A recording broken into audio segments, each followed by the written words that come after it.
Well, week 14 came and it went, and it brought with it a ton of injuries. In fact, more injuries than a group of middle-aged men playing city league sports because they still think that they can ball. Yeah, it was bad. You may need help from the waiver wire because there's a lot on the line. We got you covered right now.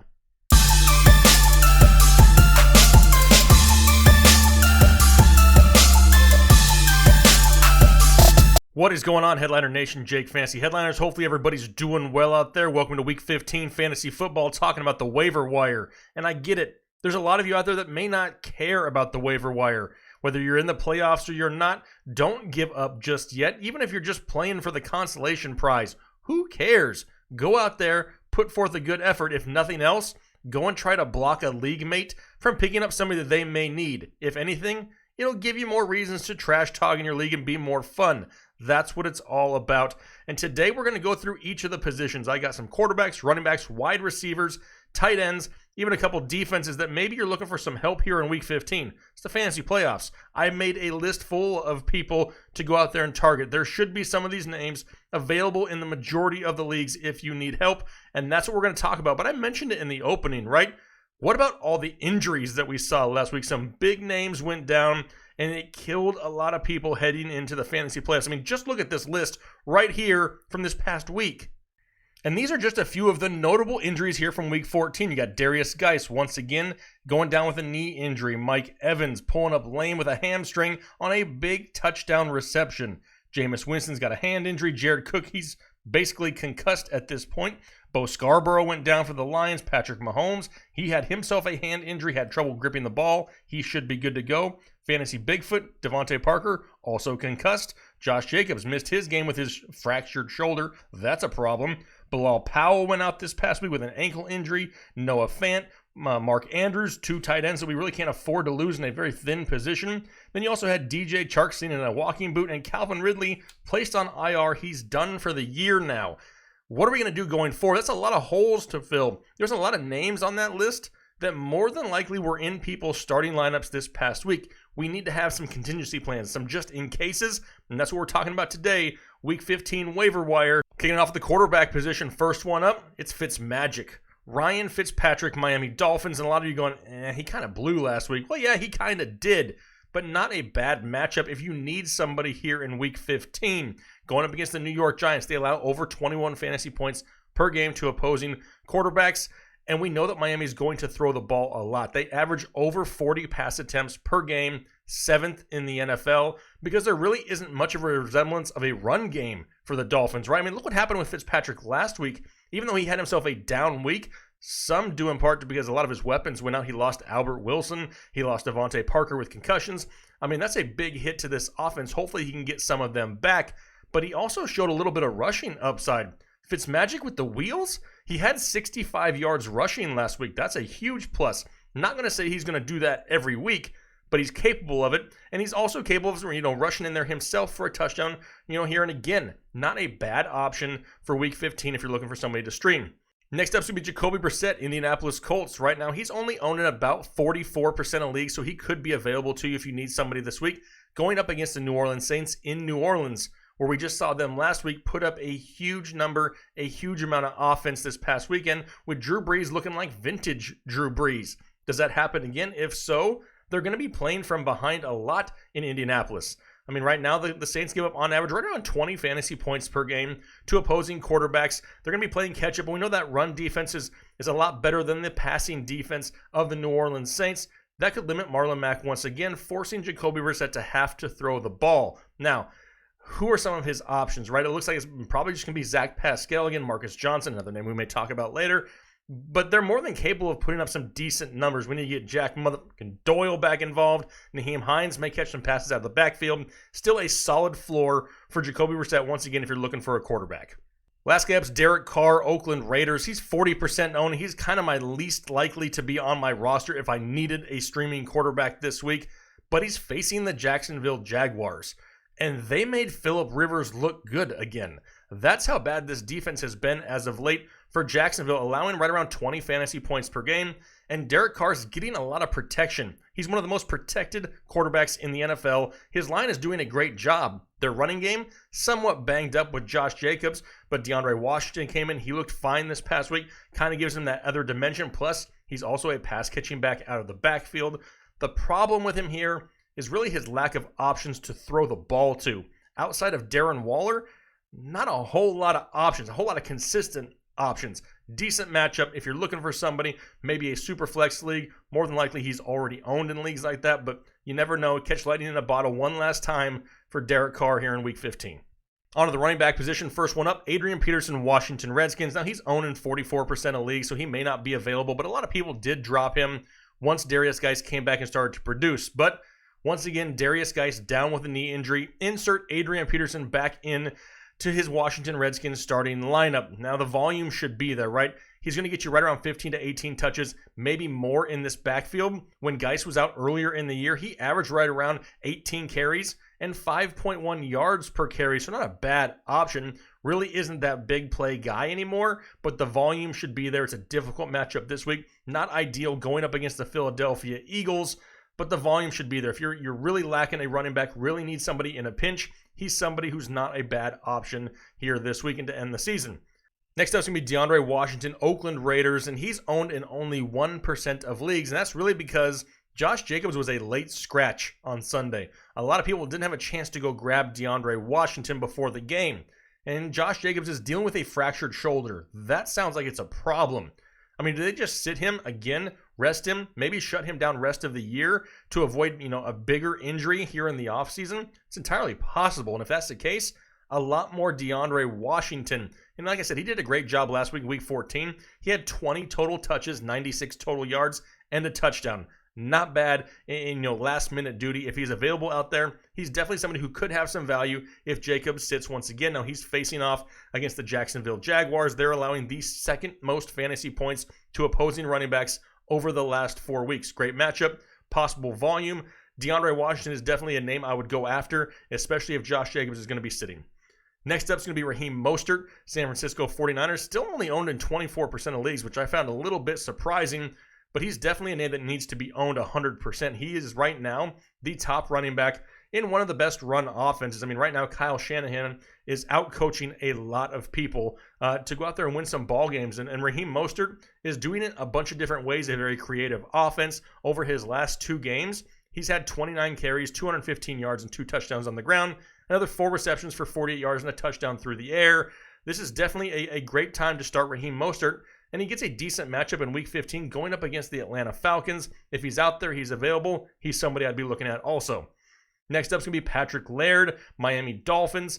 Now, this is somebody that a lot of people have been asking about for weeks. The ceiling, it really isn't there, but the floor could kind of be there now, at least the remainder of the year. And with Devontae Parker going down and Albert Wilson going down, they may use Patrick Laird more out of the backfield in a pass-catching type of role. Now, he's had back-to-back games with at least 10 fantasy points, so that's a plus. We've already mentioned the injuries. His involvement in the passing game is also a big plus, and we know that they're going to have to throw the ball this next week going up against the Giants. Patrick Laird out of the backfield could provide a safe floor, especially in PPR leagues, only owned in 15% of leagues right now. Another name I'm looking at. Next one up is going to be Gus Edwards, Baltimore Ravens. This one is really kind of a question mark. This is somebody that you would pick up if you have room on the bottom of your roster, somebody you don't plan on starting the rest of the year, as kind of just like a flyer. What happens if the Ravens start to rest starters here end of the season? Maybe they rest Mark Ingram a little bit. Maybe they use a little bit more Gus Edwards so they know they have a fresh Mark Ingram in the playoffs. This is possible. It's something here. Maybe if you play a Week 17 championship, which I hope you don't, but if you do, Gus Edwards could actually be a league winner at the end of the season if they decide to rest their starters. Just somebody I wanted to include in this show as a little bit of an extra tidbit, just in case you have a spare spot there at the bottom of your roster. And lastly, another little flyer here. It's Kerryon Johnson, Detroit Lions, which I know sounds crazy. Would they really use him at the end of the year when it doesn't mean anything? I mean, I wouldn't think so. So I wouldn't drop anything major for him. But if he's available out there because he's only owned in 35% of leagues, it may be worth a flyer. I mean, just as a stab, just to see what happens. He was back at practice, and now Bo Scarborough is down with an injury. Do they actually use him? Entirely possible. Not somebody that I would want to pick up and in the back of my mind be counting on starting here, but you never know. If you have room, another name that I would be looking at the waiver wire here this week.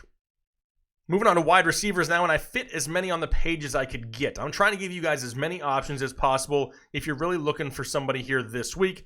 First one up is Cole Beasley. I mean, how is he only owned in about 35% of leagues? This guy has scored double-digit fantasy points in 3 straight games, and he's had touchdowns in 6 of his last 8. Yeah, the huge numbers, the huge reception totals, the huge yardage numbers, they may not be there, but the guy is involved in this offense, and he has a Week 15 matchup against the Pittsburgh Steelers. He may find more room in the slot and add to these numbers here once again. Not a bad matchup for him. And like I said, Josh Allen is looking for him in the red zone, which is crazy that Cole Beasley is a red zone threat, but even more crazy that he's still available in about 65% of leagues. He's definitely somebody to look for. Next up, A.J. Brown of the Tennessee Titans. Now, I mentioned in my start-sit video last week that it was very possible that A.J. Brown went off, and he did go off. But it's not something you can almost count on a weekly basis. I mean, he did explode last week. He had 5 catches for 153 yards and 2 touchdowns. Wow. Holy A.J. Brown. But he's really boom or bust. He's had 5 games over 80 yards this year. Not bad. The problem is he's had 7 games under 50 yards. That's the problem. It's 2 hit, 2 miss. Nothing you can really count on. But however, this week, he faces the Houston Texans, and they allow over 24 fantasy points to opposing wide receivers. Not a bad matchup. He is the best option in that offense as far as pass catching goes, and he's available heavily in about 70% of leagues. If you're looking to, go out there and find that ceiling play, maybe A.J. Brown here this week. Moving on to Anthony Miller now, Chicago Bears, still available in about 80% of leagues, and he's had 3 straight games with at least 10 fantasy points and half PPR scoring, and over those last 3 games, 26 targets, 18 receptions, 182 yards, and a touchdown. Now he has a matchup with the Green Bay Packers, which is not ideal, but the lack of a consistent running game in Chicago, at least the production from a David Montgomery, sometimes the usage, it's really opening up the door for more Anthony Miller. He gets to operate out of the slot a lot, which is very helpful for him, and it's another one of those weeks that he could go out there and surprise a lot of people, especially if Mitch Trubisky, who looked like, an all-pro last week, plays well again this week against the Packers. Maybe Aaron Rodgers comes out, puts a solid performance and continues to score points, forces the Bears to throw more throughout the game. Anthony Miller could be a decent option, a deeper flex for you, but still somebody who has a great ceiling and a pretty safe floor here over the past couple weeks. Next up is going to be Brashad Perryman, and I was going to include Justin Watson here also. I'm going to put these two together. Why? Same team. Try to shorten it up a little bit for you guys. They're only owned in about 1% of leagues right now, and a lot of people cringed when they saw the injury to Mike Evans here this past weekend. Huge touchdown reception. A lot of people were excited, and then they saw him pull up and hold his hamstring, and everybody freaked out. And it sounds like he could have himself a major hamstring injury and may miss maybe even the remainder of the season. This is a great matchup for them, though, going up against the Detroit Lions, who really gets some coverage from Justin Coleman. That's the main thing. Whoever sees the majority of the time in the slot has an opportunity to have a very big game. Now, Brashad Perryman, he's had at least 70-plus receiving yards over his last 2 games. Godwin more than likely may be matched up with Darius Slay in this game, so both Perryman and Watson may have their opportunities to find openings in the defense. Tampa Bay throws the ball 42 times a game. We know they suck at running. That's the 3rd most pass attempts in the NFL per game. I don't mind starting Brashad Perryman or Justin Watson. Now, is this something I would do in a 10-man league? No, probably not. But if your 12 teams are larger and you're desperate at wide receiver, both of these guys have a pretty safe floor, I would think, and could see some decent volume here in Week 15. Next up, Allen Hurns, Miami Dolphins, which doesn't sound sexy to anybody. I mean, he's only owned in 1% of leagues, but what happens if Devontae Parker and Albert Wilson don't play this week? Then all of a sudden we could see some huge volume going the way of Allen Hurns. I mean, we know there's not a resemblance of a run game on the ground in Miami. Fitzmagic's going to throw the ball and throw the ball a lot. And right now, Allen Hurns saw a season high in targets last week with 8. A decent matchup going up against the New York Giants. And if those 2 receivers sit, Allen Hurns all of a sudden becomes somebody who has some flex appeal, especially in PPR leagues due to the volume that he could see. Not one of those guys that you can automatically pick up off the waiver wire and throw him into your starting lineup, but a decent option once we find out the statuses of Parker and Wilson here later in the week. Last guy up is going to be Russell Gage. Now, a lot of people saw Calvin Ridley go out there, have a start to a great game. and then he didn't return. A lot of people are like, what happened to Calvin Ridley? He was dealing with abdominal pain, and he's been put on IR. He's done for the year. We're not going to see him anymore. Julio Jones is banged up. So who's going to see a bump in volume? It could be Russell Gage in this offense, along with Devontae Freeman and even Austin Hooper. But Russell Gage becomes somewhat intriguing. He's had 19 targets with Hooper and Julio out earlier in the season. It's a tough matchup, though. He's going up against the San Francisco 49ers. But which 49ers defense shows up? The one that Drew Brees just torched last week, or the one that we'd seen prior to that? Now, I have to think there's going to be an improvement here in that defense moving on to this week, but Russell Gage is still somebody who more than likely will be opposite of Julio Jones and could find some openings in a defense at times. Not an automatic start, but somebody I wouldn't mind adding to my roster at the bottom of my bench just in case I need a wide receiver at a moment's notice. All right, moving on to tight ends now, the football kind. First one up, Hayden Hurst, Baltimore Ravens, only 1% owned at this point, but we're talking about him because of Mark Andrews' injury. Does he miss this week? It may not be a major injury, but maybe they choose to scale back his volume, rest him a little bit more here down the stretch, make sure he's good to go for the playoff run, and maybe Hayden Hurst is the main beneficiary of that. Difficult matchup this week going up against the Jets, who do one thing really well. It's cover tight ends. They're number 4 in the NFL as far as fewest points to opposing tight ends here in fantasy football, but the volume could be there. Like I said, they heavily favor the tight ends in this offense. Hayden Hurst is produced at times here and could see a huge bump in volume. I mean, all of these tight ends at this point are very boom or bust, but he's just another name that could see some added volume, and that's what we're trying to find here in Week 15. Next up, going to be David Njoku, Cleveland Browns. And I get it, another one of these boom or bust guys, right? But that's just what we got to deal with here in Week 15. He's got the best matchup of anybody, though. Going up against the Arizona Cardinals, if there's been a theme at all this year, it's start your tight ends against the Arizona Cardinals, and more times than not, it's going to work out. They give up over 14 fantasy points per game. Odell Beckham, not 100% healthy. Maybe more targets start going the way of David Njoku this week. Not a bad option. A very hit or miss, boom or bust, but they all are going to be at this point. Chase the matchups, if anything. Volume and matchups is what we're looking at here in Week 15. And David Njoku's got a great one. He's available in 75% of leagues. Another tight end to look at if he's available, and you need one. All right, next one up is going to be actually the next two up since they're on the same team. We'll talk about them together. Darren Fells and Jordan Akins, Houston Texans. These guys, it's not ideal. This is more of a close your eyes, throw a dart, and hopefully you find something, because Darren Fells hasn't had more than 2 receptions in a game since Week 6. But last week, Jordan Akins saw 9 targets. That's a good thing. Maybe Will Fuller misses more time. Maybe, Kiki QT's had a hard time holding on to the football. Maybe they start looking towards their tight ends a little bit more. Not bad. I mean, they're going up against Tennessee. They allow the 7th most fantasy points to opposing tight ends. It's not a bad matchup. The volume could be there, but it's very hit or miss. Nothing you can really count on with either one of these guys. If I had to pick one this week, it may be Jordan Akins. But like I said, total crapshoot, throwing a dart. Out of this list, these would be the last 2 options that I would have, just because you don't know which one on any given day. They're both highly touchdown dependent, and I can't see both of them scoring. So this is the big dart throw that if you have nothing else available and you have to put somebody in, these may be the next best options.